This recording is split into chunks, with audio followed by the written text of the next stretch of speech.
பிதா சுதன் பரிசுத்தாவியின் பெயராலே ஆமேன்.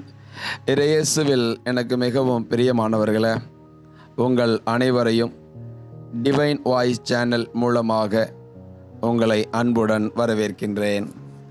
தவமும் ஜபமும் என்ற தலைப்பில் இன்றைய சிந்தனையாக அவர் முகத்தை நாடும்படிக்காய் கடவுள் நம்மை அழைக்கின்றார். திருப்பாடல்கள் அதிகாரம் 27 வசனம் 8 பார்க்கின்றோம். புறப்படு, அவரது முகத்தை நாடு என்றது என் உள்ளம். ஆண்டவரே, உமது முகத்தையே நாடுவேன். ஆமேன்.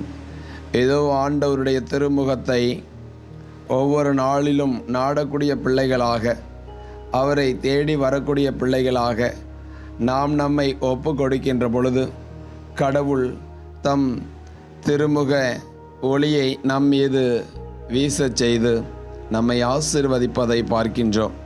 திருப்பாடல்கள் அதிகாரம் 67 வசனம் 1 பார்க்கின்றோம். கடவுளே, எம் மீது இறங்கி எமக்கு ஆசி வழங்குவீராக. உம் திருமுக ஒளியை எம் மீது வீசுவீராக. ஆமேன். இதோ சக்கேயுவை பார்க்கின்றோம். ஆண்டவருடைய திருமுகத்தை நாடி தேடி அத்தி மரத்தில் ஏறி அவர் திருமுகத்தை நோக்கினார்.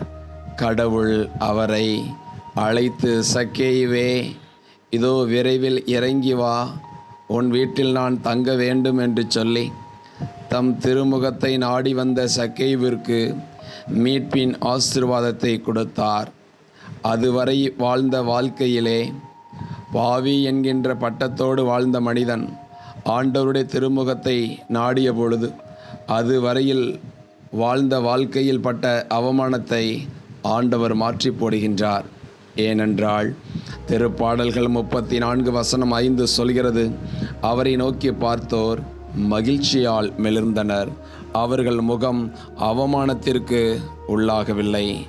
அவரை நோக்கி பார்க்கக்கூடிய பிள்ளைகளாய் நாம் வாழ்கின்ற பொழுது கடவுள் நம்மை அவமானத்திற்கு பதிலாக 2 மடங்கு நன்மை கொண்ட ஆசியை பொழிகின்றார். சக்கேயுனுடைய வாழ்க்கையில் கடவுள் இவன் ஆபிரகாமின் மகன் என்று சொல்லி ஆசீர்வதித்த அதே ஆசீர்வாதம் நம் வாழ்க்கையிலும் கடவுள் அவ்விதமாக தெய்வீக ஒளியின் ஆசீர்வாதத்தை நம்மீது பொழிகின்றார். ஆகையால் அவர் முகத்தை நாம் பார்க்கின்ற பொழுது சகல நிலைகளிலும் பலன் கொண்டவர்களாக, ஆசீர்வதிக்கப்பட்டவர்களாக கடவுள் நம் ஒவ்வொருவரையும் ஆசீர்வதிக்கின்றார். கண்களை மூடுவோம். அன்பு தெய்வமே, இறைவா, அப்பா, எந்நாளிலும் என்னுடைய உள்ளம் உமது முகத்தை நாடக்கூடிய உள்ளமாய் இருக்கின்ற பொழுது சகல நிலைகளிலும் நீர் ஆசீர்வதிக்கின்றீர். அப்பா, இந்த ஜெபத்தை கேட்கக்கூடிய ஒவ்வொரு பிள்ளைகளுக்கும் அவ்விதமான ஆசீர்வாதத்தை தொடர்ந்து கொடுத்து ஆசீர்வதியும் வழிநடத்தும். ஜெபம் கேளும் நல்ல பிதாவே. ஆமேன். ஆமேன்.